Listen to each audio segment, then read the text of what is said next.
Olá pessoal, professor Tomás Aquino aqui com vocês aí, para a gente tratar de outros assuntos aí de geografia do 8º ano. Forte abraço a todos das redes públicas, municipal, estadual, privada, tudo aí do nosso município de Ribeirão. Pessoal, as medidas de segurança ainda estão valendo, embora tenha um relaxamento aí do comércio e tudo mais, mas a gente tem que estar ligado aí. Porque várias pessoas, do mais baixo até o mais alto escalão aí do nosso país estão contraindo essa doença. Então não é para brincar, não é para vacilar, porque ela está também matando, E aí está matando, a gente já viu aí nas redes, os informativos, nas redes aí, os canais de comunicação aí, que as populações que mais sofrem com isso aí são as populações de baixa renda, E a gente vê que a gente não pode vacilar, a gente não pode brincar isso aí, Pernambuco mesmo, um índice muito grande, a capital mesmo, Recife mesmo, teve um índice muito grande aí de mortes aí pela Covid-19. Então não vamos vacilar, não é uma gripezinha, é uma coisa muito séria, está levando a vida de muitas pessoas. Aqueles que têm um poder aquisitivo para poder bancar um hospital que vai atender da melhor forma possível, ainda tem um certo alento, mas e aqueles que não têm, E a gente não pode vacilar não, porque os hospitais públicos aí estão lotados e a gente não pode dar vacilo não, a coisa ainda não acabou, então vamos tomar cuidado, beleza? Pessoal, organizações mundiais, vamos dar uma olhadinha no que é isso aí para a gente entender melhor. E as primeiras organizações mundiais que a gente vai falar é a ONU, tem várias, E a gente vai aprendendo aos poucos aí essa questão aí. Pessoal, as organizações internacionais, mundiais, elas vão surgir logo após a Segunda Guerra Mundial. A ONU mesmo, ela vai surgir logo após a Segunda Guerra Mundial. A Segunda Guerra Mundial ela vai surgir de 1939, ela vai ter origem em 1939 e vai até 1945, a Segunda Guerra Mundial. Ela vai durar todo esse período, beleza?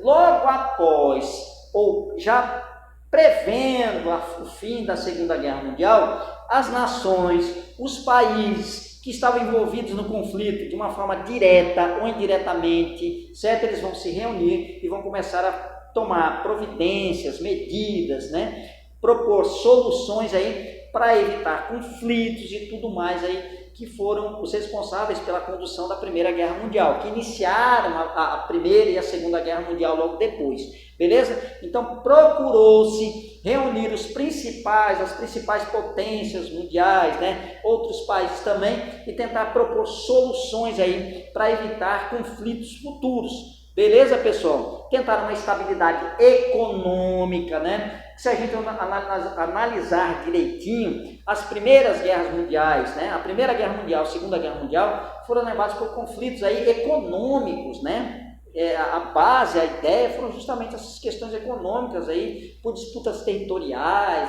por querer o quê? Protetorados, colônias e tudo mais, vai levar a um processo de conflito aí na primeira, herança depois herdando isso aí para a Segunda Guerra Mundial, beleza? Então, já com o final da Primeira Guerra Mundial, surgiu a chamada Liga das Nações, que eram países que queriam evitar novos conflitos, como aconteceu na Primeira Guerra Mundial, que foi um conflito bastante duro, Beleza? Então o que acontece? Essa Liga das Nações não vai dar muito certo, porque você vai ver logo depois da Segunda Guerra Mundial. E após a Segunda Guerra Mundial, com o fim da Segunda Guerra Mundial, se reuniram, países e vão formar a ONU, que é a Organização das Nações Unidas.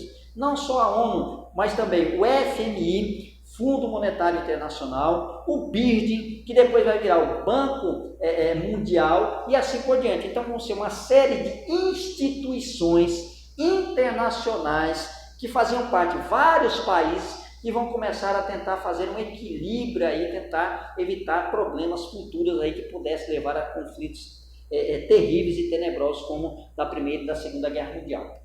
Pegaram a ideia? Então vamos lá. A Organização das Nações Unidas é uma organização internacional, cuja principal missão é a paz e o desenvolvimento mundial. Então, olha só, qual é o principal objetivo dela? A paz, Promoção da paz, a Organização das Nações Unidas, E o desenvolvimento o quê? Desenvolvimento das pessoas, do mundo, da economia, dos países e tudo mais. Deu para pegar a ideia? Então vamos lá. A Carta das Nações Unidas foi um documento de fundação onde declara seus ideais, as ideias, né? As propostas, né? Propósitos e a expectativa sobre os seus membros, o que eu vou esperar de cada membro que está ali, que assinou, que vai participar da ONU, né? Então tá certo, da Organização das Nações Unidas, né? Esse documento foi escrito pelos 50 países que compuseram a Conferência sobre a Organização Internacional em São Francisco, Estados Unidos, no dia 26 de junho de 1945, ano do fim da Segunda Guerra Mundial. Então olha só, então nesse ano, o ano do fim da Segunda Guerra Mundial, o pessoal já sentou e já foi conversar a respeito das conduções, né, de uma forma de organizar aí a vida em sociedades, países e tudo mais, propôs um documento com expectativa de que cada um ia fazer ali, né? Propôs as regras e que cada país ia ali se propôs de atender aquelas regras também. Olha só, a importância do Brasil. O Brasil também assinou a Carta das Nações Unidas na ocasião. Então o Brasil participou e assinou a Carta das Nações Unidas. Então ele faz parte da ONU aí desde a sua fundação. Beleza, pessoal? O Brasil é muito importante em determinadas coisas. É conhecido como um país bastante pacífico, né? Ele tenta apaziguar as situações e tudo mais aí. Inclusive até ele tem forças, né? Faz parte aí de forças de segurança aí da ONU aí, tendo campanhas aí no Haiti e em outros países também. Beleza, pessoal? Esse aqui é o símbolo da ONU, né? Onde está demonstrando aí uma igualdade, né? Entre todos as nações, entre todos os países do mundo. Essa é a bandeira da ONU, né? Um fundo branco representando a paz e um circular de azul aí, as folhas de oliveira, tudo mais, simbolizando a paz e tudo mais. Prosseguindo, próximo slide. Olha só, além da ONU, né, nós tivemos aí vários outros órgãos, né? Várias outras instituições aí, juntamente com a Organização das Nações Unidas, como por exemplo o Conselho de Segurança, né? Que fazem o quê? Ele propõe ações e sanções e entrada e saída de membros aí da instituição. Beleza, pessoal? Conselho de Segurança é um órgão pertencente à ONU, né? Que ele vai decidir o quê? Uma ação, uma sanção, uma entrada ou uma saída de país da instituição. Uma ação contra quem? Por exemplo, algum país que esteja desrespeitando aí, por exemplo, os direitos humanos, que é um princípio fundamental da ONU, né? Os direitos do ser humano apenas pelo simples fato de ele ser um ser humano. Então, qualquer país que esteja afetando, né, ferindo esse direito do ser humano, a ONU, o Conselho de Segurança, pode propor uma ação, né? Pode ser uma ação militar, pode ser uma sanção, pode evitar o quê? Determinados comércios, negociar com esse determinado território, até que esse território venha a respeitar aí as orientações aí dos direitos humanos. Deu para pegar a ideia? Então, olha só, ela é composta por 15 membros. Agora, desses 15 membros, 5 membros são permanentes, né? E 10 membros são rotativos, ou seja, eles vão se alternando de 2 em 2 anos, né? Quem são esses 5 membros permanentes? O Reino Unido, a Grã-Bretanha, né? A França, os Estados Unidos, a China e a Rússia. Qualquer um desses 5 aí, ele tem um poder de veto. Se eu propor, como já aconteceu, tem a proposta de fazer uma ação contra a Síria, uma ação militar aí contra a Síria, mas vai lá a Rússia ou a China, que tem ligação com eles, fala, não, está vetado, não, eu não concordo. Se ele diz que não concorda, então não vai ter determinada ação. Beleza, pessoal? Então deu para entender essa ideia? São 5 membros permanentes que têm o direito de veto. Vetar o quê? Vetar qualquer ação. Se tiver uma ação militar a um determinado país, se ele se colocar contra qualquer um desses 5 que eu falei para vocês, China, Rússia, Estados Unidos, Inglaterra, Grã-Bretanha e a França, se qualquer um deles se colocar contra, essa ação ela é evitada, não tem essa ação. E os outros 10 membros, eles são rotativos, de 2 em 2 anos eles vão se alterando. Beleza, pessoal? Deu para pegar essa ideia? Vamos lá. São só esses aí? Não, tem vários, né? Então, a gente tem vários, além desse aí tem muitos outros aí também. Tem a Organização dos Estados Americanos aqui também na América também, e assim por diante.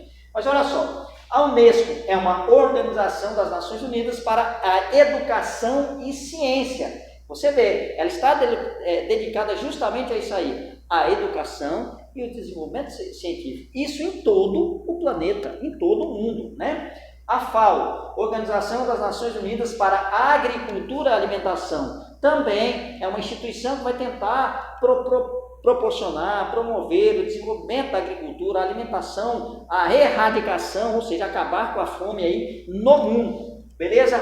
OMS, Organização Mundial da Saúde, que a gente vê muito aí presente nesse período de coronavírus, nesse período de Covid-19, no período de Ebola também, outras doenças que teve aí, ela vai estar presente aí para tentar propor medidas de segurança, né, informação, combate à doença de uma forma ou de outra, ou seja, então a OMS, a Organização Mundial da Saúde, ela vai lidar com a questão da saúde no mundo, beleza?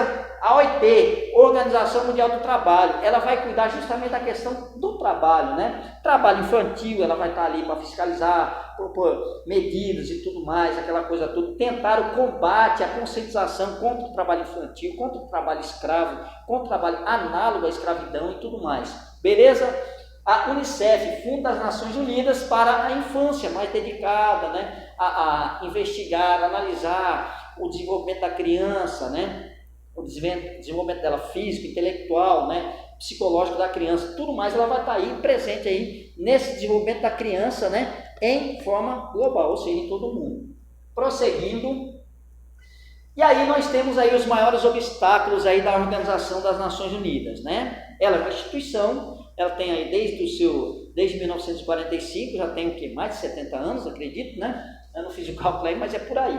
Ou seja, então ela tem alguns obstáculos aí a ser enfrentado. Não é só porque existe, porque vários países fizeram parte, Estados Unidos, grandes potências econômicas aí fizeram parte, que ela não tem os seus problemas, não. Ela tem os seus problemas. Olha só, falta de dinheiro, de doadores e apoio de outros países. Então, ela precisa de dinheiro, né? É uma organização mundial e precisa movimentar dinheiro, né? Uma ação militar, né? Por exemplo, né? As forças de segurança aí que precisam se deslocar para país aí com guerra, a Força de Segurança da ONU, ela não vai se intervir no conflito, ela vai estar ali como observadora, ela vai propor aí uma forma de eles tentar entrar em equilíbrio, né? Por exemplo, uma guerra civil, né? Existe uma guerra civil em determinado país, então as Forças de Segurança da ONU, elas vão,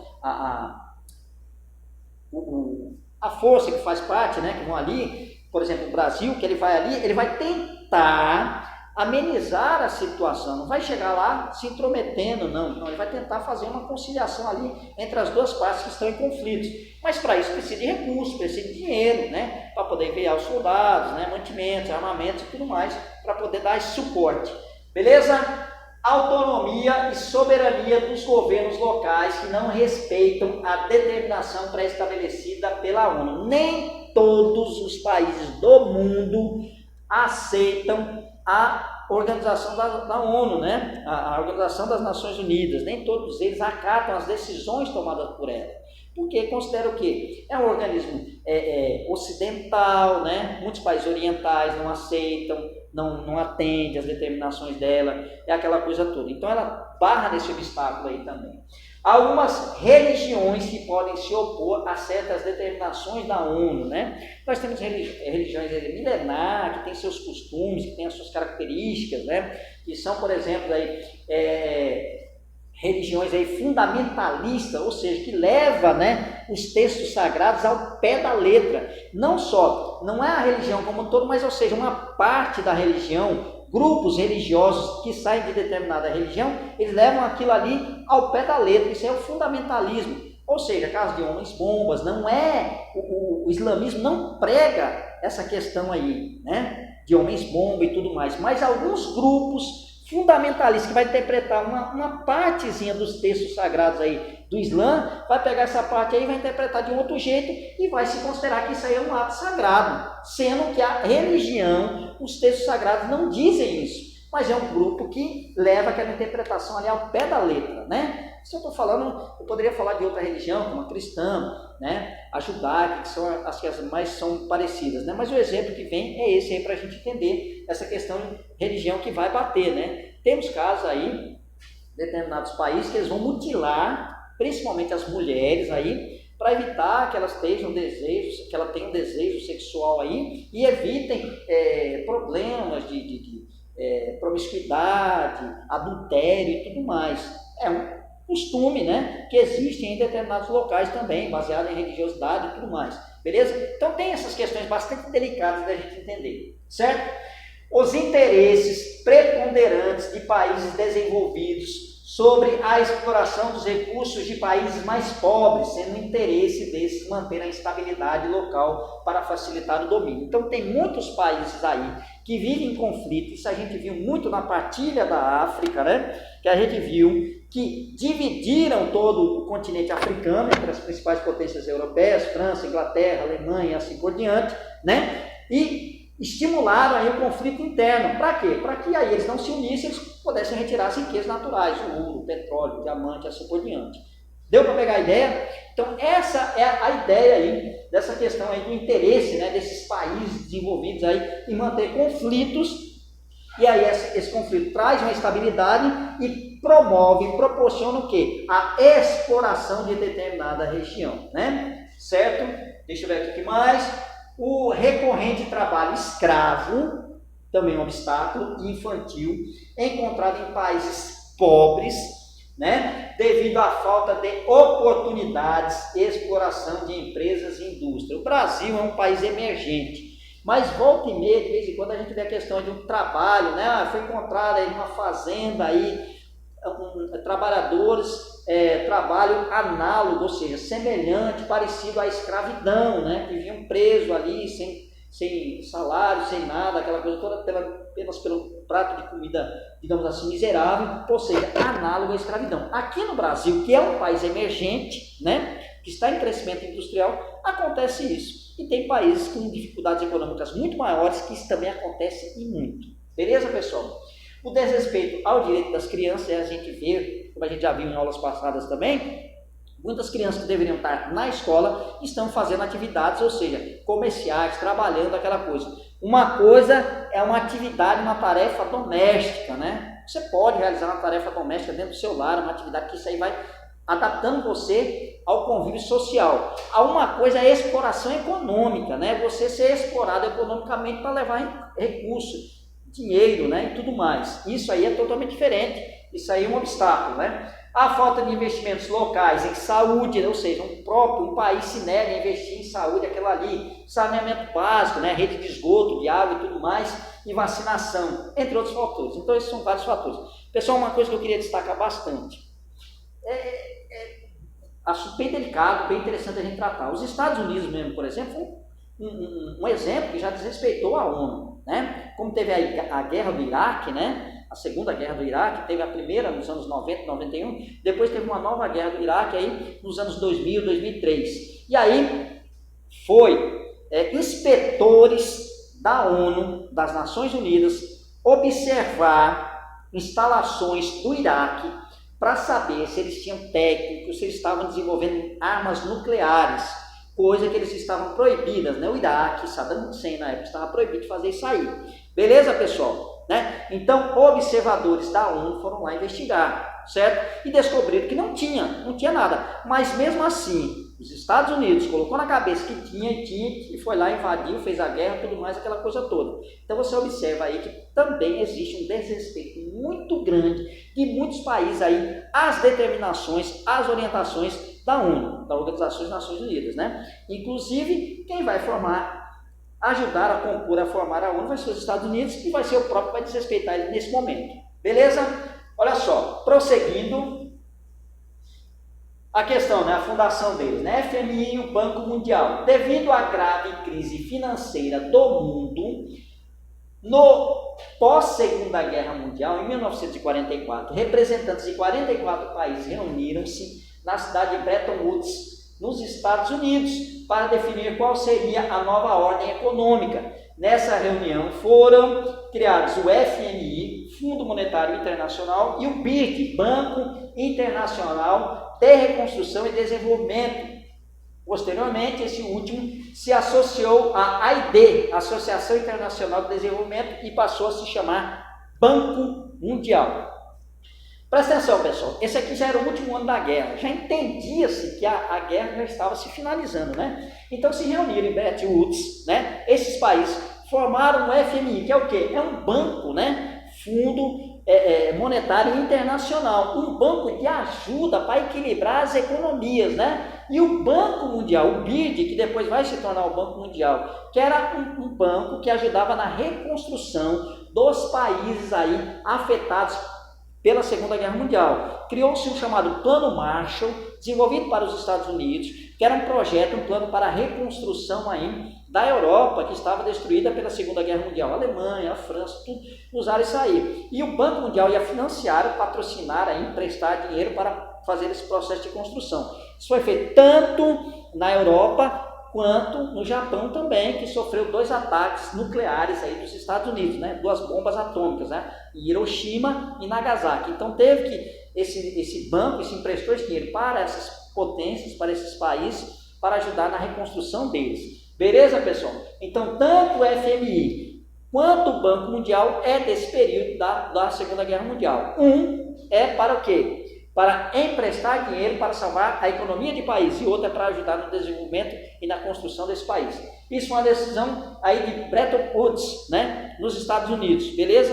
É aí também que o dólar vai se tornar a moeda, né, mundial, econômica, ter uma equiparação aí a gramas, ao ouro também, beleza? Prosseguindo, isso, vamos lá. O FMI tem 188 países membros, concede, ou seja, dedica, dá direito, direciona, né, concede empréstimos aos países membros com dificuldades, dívidas externas, né, em troca de que eles implantem medidas de ajuste econômico, possuem como função promover a estabilidade do sistema monetário, promover os acordos monetários e facilitar o comércio mundial. É aquilo que eu falei para vocês, eles vão ajudar economicamente países que estão em crise, mas eles vão querer o quê? Algumas, eles emprestam dinheiro, mas quer que o país, mesmo endividado, ele quer que ele faça alguns ajustes ali na economia, né? Alguns ajustes fiscais, como por exemplo, privatização de empresas, né? São os ajustes, as medidas de austeridade, né? Você tem, todo o país, você tem empresas estatais. Raramente um país não tem uma empresa estatal, ou seja, uma empresa que pertence ao Estado, né? Banco do Brasil, a Petrobras, tudo mais, ela pertence ao Estado, pertence à nação brasileira. O que ele pede, o FMI, quando empresta dinheiro? Pede que você diminua a quantidade dessas empresas estatais, ou seja, você venda ela, né? E aí é uma crítica muito grande, porque pessoas trabalham ali que têm a sua estabilidade, né? Trabalham numa empresa do governo, jamais serão demitidos, aquela coisa toda. Quando ocorre a compra e ela passa a ser uma empresa particular, ou seja, acontece uma grande quantidade de demissão, né? Demissões aí das empresas que compraram. E geralmente as empresas que compram essas empresas estatais são empresas de fora, de países ricos, né? Com dinheiro. Então é aquela ideia que você está vendendo o seu país para o capital privado internacional de grandes potências, favorecendo grandes potências, grandes países muito ricos, né? Como os países da Europa, como os próprios Estados Unidos, com os países da Ásia, Japão, a China e tudo mais. Então isso é muito complicado, é uma briga muito grande, né? Diminuir os gastos também é uma exigência também do FMI para poder emprestar o dinheiro. Ou seja, cortar gastos em saúde, né? Diminuir a questão de saúde. Se você pode trabalhar com 5 médicos, para que você tem 10 médicos? Então corta esses 5 médicos, só deixa 5, né? Em educação, se você pode trabalhar com um professor em vez de 10 professores, trabalhe com esse um professor, né? E assim por diante. Então isso aí vai causar muitos problemas. Se você pode trabalhar aí com 3 policiais, por que vai trabalhar com 30? Então são esses aí os problemas que trazem a FMI, porque ele exige corte de gastos. E geralmente esses cortes de gastos vai ser nesses setores que a gente já comentou. Beleza? Banco Mundial tem 186 países membros, financia projetos de desenvolvimento nos países pobres, além de facilitar a reconstrução de países destruídos pela Segunda Guerra Mundial. Ele foi criado para ajudar os países destruídos na Segunda Guerra Mundial, países da Europa e da Ásia, né? Os países europeus e o Japão, né? E depois ele vai ajudar agora a emprestar dinheiro para desenvolver economias fragilizadas, aonde, né? Aliás, projetos aí de construção, de desenvolvimento, né? De estruturas, né? Aí, para poder atender estrada, rodais, aeroportos e tudo mais. Então, ele vai ajudar nesses projetos aí. Países da África, da Ásia, da América Latina também. Beleza? Então deu para pegar a ideia aqui. Próximo slide. Vamos adiantar aqui para dar tempo, né? O Banco Mundial e o FMI fornecem empréstimos e assessoria. Então ele vai lá e faz uma receita de como você deve investir, o que você deve cortar e tudo mais, beleza? E em troca, os países auxiliados se submetem às duras políticas econômicas, aquelas que a gente já citou, impostas por essas instituições. Assim, o interesse na criação desses órgãos também demonstram um controle econômico e política, né? Controle da economia e política dos países subdesenvolvidos, né? Pelas regras dos países desenvolvidos, que além de lucrarem com juros, multas e pagamentos das dívidas, também ampliam a sua influência na economia desses países, por meio da introdução de suas regras e políticas que limitam a soberania e a autonomia interna. Dessa forma, os países desenvolvidos ficam refém do controle desses organismos financeiros por meio dessas regras impostas. É aquela coisa que eu falei para vocês. A crítica está aí.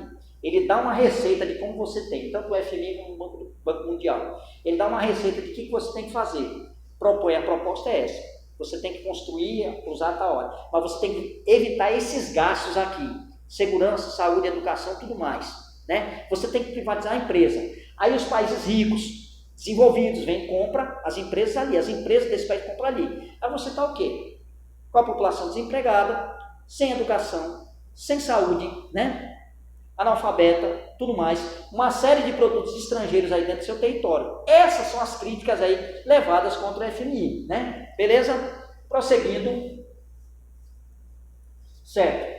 E aí a gente tem a questão do Brasil. O Brasil já pegou muito dinheiro com o FMI, né? O Brasil faz parte aí também, né? Ele já empresta até inclusive dinheiro para o FMI. O que mais empresta dinheiro para o FMI é os Estados Unidos e o Japão. E aí isso lhe dá direito de voto, né? Porcentagem de voto, ele tem 17% de poder de voto ali, os Estados Unidos. O Brasil tem 2,5% de poder de voto, né? O Brasil também já empresta, né? A dívida do Brasil hoje está em torno de 150 bilhões de dólares, né? E embora o dinheiro que ele já colocou ali, ele pode saldar essa dívida, ele pode pagar essa dívida, só que o FMI não permite que ele salde de uma vez, que ele seja pagado aos poucos também, beleza? Porque é um banco, o banco quer, querendo ou não, quer os seus juros, né? Quer o seu dinheiro. Embora o juro do FMI seja menor do que qualquer outro banco por aí, né? Mas ele tem o seu juro também, olha só. O Brasil obteve significativos empréstimos do FMI, que colaboraram para o aumento da sua dívida externa, principalmente nos anos de 1990. 53 bilhões em 1980, isso em dólar, viu? Tudo isso é em dólar. 95 bilhões em 1990, ela vai crescendo. 129 bilhões em 1995, 215 bilhões em 2000. A partir daí, verificou-se, quase não sai, queda devido ao aumento da dívida interna brasileira. Em 2005, a dívida pública líquida interna e externa atingiu mais de R$1 bilhão, equivalente a 51% do produto bruto interno do país, ou seja, mais do que ele produzia, né? mais de 50% do que ele produzia era a dívida aí, interna e externa do nosso Brasil. Prosseguindo, né? Políticas econômicas impostas, quais são as políticas aí? Controle rígido da inflação e aumento dos salários, né? Eu tenho que controlar, para me ganhar, pegar um empréstimo do FMI, eu tenho que, no mínimo, controlar a inflação aqui e o aumento dos salários. Se eu não aumento o salário, eu não tenho inflação, né? Como é que eu vou? Porque a regra é o seguinte, um comerciante ele vai ter que aumentar o meu salário, ele vai ter que aumentar no produto, porque a ideia dele é ganhar. Então, quanto mais salário baixo eu pagar para o meu empregado, mais eu vou lucrar, beleza? Mas eu vou vender, mas eu vou lucrar.